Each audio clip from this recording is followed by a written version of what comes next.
का स्टार्टर है जो कि समरसेबुल का है।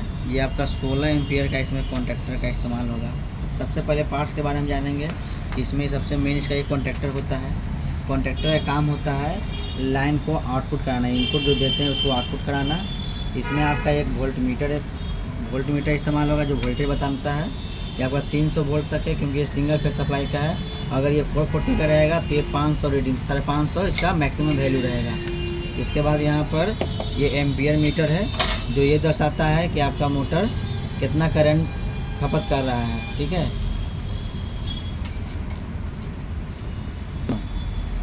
ये भी एम्पियर मीटर है, वोल्ट मीटर है। और ये आपका digital volt meter and ampere दोनों इसी में आएगा। ये आपका एनालॉग कहलाता है क्योंकि ये कांटा से बताता है, और ये डिजिटल है, इसमें आपको वोल्टेज भी बताएगा और एम्पियर भी बताएगा। शुरुआत के समय में क्या करेगा, ये वोल्टेज बताता है कितना वोल्टेज आ रहा है। जैसे ही मोटर ऑन होगा तो यहाँ पर एम्पियर लिखना शुरू कर देगा। लेकिन इस वाले मीटर में क्या है कि पहले वोल्टेज चेक करना है, तो वोल्टेज के लिए यहाँ पुश बटन होता है, बटन दबाइएगा तो वोल्टेज बताएगा, छोड़ेंगे तो वोल्टेज बताना बंद कर देगा। उसके बाद जैसे ही मोटर को ऑन करते हैं तो यहाँ एम्पियर बताना शुरू कर देता है। ये एक 5 पिन कनेक्टर है जहाँ पे समरसेबुल का 3 तार जुड़ता है और 2 फेज न्यूट्रल। यहाँ पर जो डायग्राम बनाया है PN और RYB। P का मतलब फेज होता है, N का मतलब न्यूट्रल होता है, यानी यहाँ पे आपको 220 वोल्ट सप्लाई देना है। और ये जो RYB है, R पर रेड होता है, समरसेबुल का जो रेड वायर रहेगा वो रहेगा, ये येलो वायर हो गया और ये ब्लू वायर हो गया। समरसेबुल का टोटल 3 तार होता है, रेड येलो ब्लू, जिसमें रेड जो होगा वो रनिंग कॉइल होता है, येलो स्टार्टिंग होता है, ब्लू कॉमन होता है।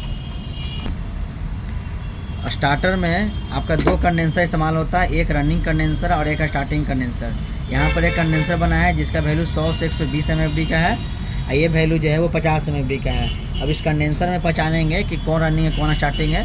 तो देखिए यहाँ पर वैल्यू ये जैसे कि ये 36 MFD का है, ये 50 भी रह सकता है, 40 भी रह सकता है, 60 भी रह सकता है। और स्टार्टिंग कंडेंसर देखिए यहाँ वैल्यू है 80 से 100 MFD। ये 100 से 120 भी आता है, 120 से 150, 150 से 200, 200 से 250 कंडेंसर भी आता है। यानी कह सकते हैं कि जिस कंडेंसर का वैल्यू अधिक रहेगा वो आपका स्टार्टिंग कंडेंसर होगा, और जिस कंडेंसर का वैल्यू कम रहेगा वो रनिंग कंडेंसर होगा। एक चीज़ और, अगर कंडेंसर का वैल्यू समान हो तो वहाँ वोल्टेज रेटिंग चेक करना है।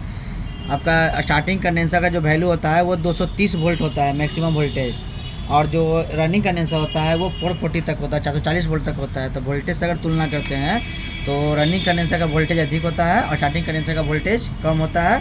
और अगर MFD की बात करें तो रनिंग कंडेंसर का MFD कम होता है और स्टार्टिंग कंडेंसर का MFD ज़्यादा होता है।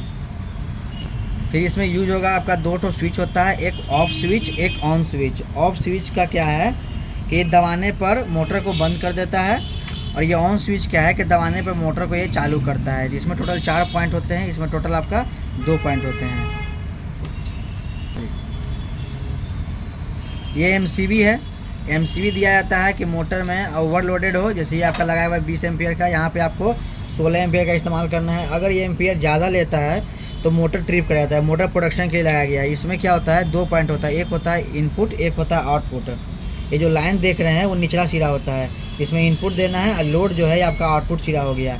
यहाँ से इनपुट देंगे तो ये आपका यहाँ से आउटपुट करना शुरू कर देगा। कभी मोटर में किस तरह का फॉल्ट आता है तो ये ऑटोमेटिक MCB ट्रिप कर जाएगा।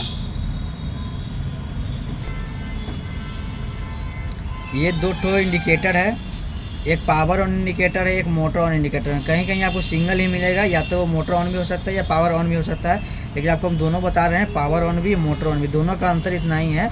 तो जैसे MCB को उठाते हैं तो आपका रेड बत्ती बढ़ने लगता है, इससे ये पता चलता है कि स्टार्टर में पावर आ चुका है। और ये जो ब्लू है ये कहीं कहीं ग्रीन भी मिलेगा या येलो भी मिलता है, ये सूचित करता है कि आपका मोटर चालू हो गया है। तो आइए अब इसका कंप्लीट कनेक्शन सीखेंगे। ये तो पुश बटन है जो वोल्टेज चेक करने के लिए यहाँ पर लगाया जाता है, दबाइएगा तो वोल्टेज बताएगा, छोड़िएगा तो ये बंद हो जाएगा। ये इसका मेन जो है वो कॉन्टैक्टर है, यही मेन है इसका। इसमें यहाँ सप्लाई देंगे 220 वोल्ट सप्लाई प्लस और माइनस, तो यहाँ से प्लस निकलेगा, यहाँ से माइनस निकलेगा। और यहाँ ये तभी आउटपुट करता है जब इसके कॉइल को कुछ 220 वोल्ट सप्लाई मिलेगा तभी देगा। अब इसका हम कंप्लीट कनेक्शन सीखेंगे। सबसे पहले क्या करना है, इसमें आपको प्लस दे दिए और यहाँ से इसको माइनस दे दिए।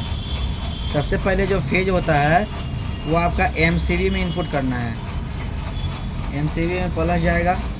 MCB से निकल कर ये एम्पियर मीटर के सीरीज में हो जाएगा। एम्पियर मीटर में यहाँ पर इनपुट दिए हैं तो आउटपुट यहाँ से करेगा, अगर यहाँ इनपुट देंगे तो आउटपुट यहाँ से करेगा, लेकिन एम्पियर मीटर हमेशा सीरीज में ही लगता है, याद रखिएगा। एम्पियर मीटर से निकल कर ही ये कॉन्टैक्टर को फेज दे देंगे और यहीं से आपका ऑन स्विच को भी फेज दे देंगे। ऑन स्विच को फेज देंगे, यहीं साइड स्विच को शॉर्टिंग कर देंगे क्योंकि दोनों पॉइंट अलग अलग होते हैं, दोनों में सप्लाई पहुंचाना होता है। कॉन्टैक्टर को प्लस मिल गया है, अब कॉन्टैक्टर को माइनस देंगे।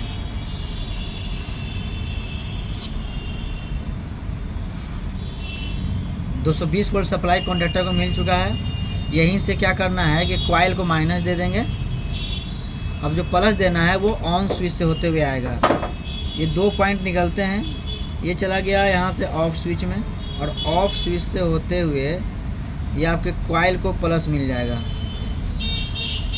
कॉइल को प्लस और माइनस जैसे ही मिलेगा तो ये प्लस यहाँ से आउटपुट कर जाएगा, ये माइनस यहाँ से आउटपुट कर जाएगा, और ये प्लस निकल के चल जाएगा आर पर, और ये माइनस निकल के आ जाएगा आपका बी पर।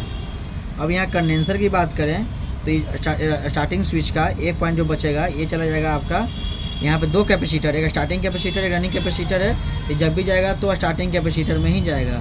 फिर दोनों कंडेंसर का एक एक वायर आपस में जोड़ करके इसको स्टार्टिंग वाले पॉइंट यानी कि येलो वायर पे आपको जोड़ देना है। येलो वाले पे सिंगल जो बच जाएगा इसको आपको रनिंग वाले पे जोड़ देना है। अब देखिए यहाँ पे एक होल्डिंग वायर का इस्तेमाल होता है। ये होल्डिंग वायर बहुत इंपॉर्टेंट है क्योंकि अगर ये होल्डिंग वायर आप नहीं जोड़िएगा तो आपका मोटर स्टार्ट तो होगा लेकिन तुरंत ऑफ कर, जैसे ही आप बटन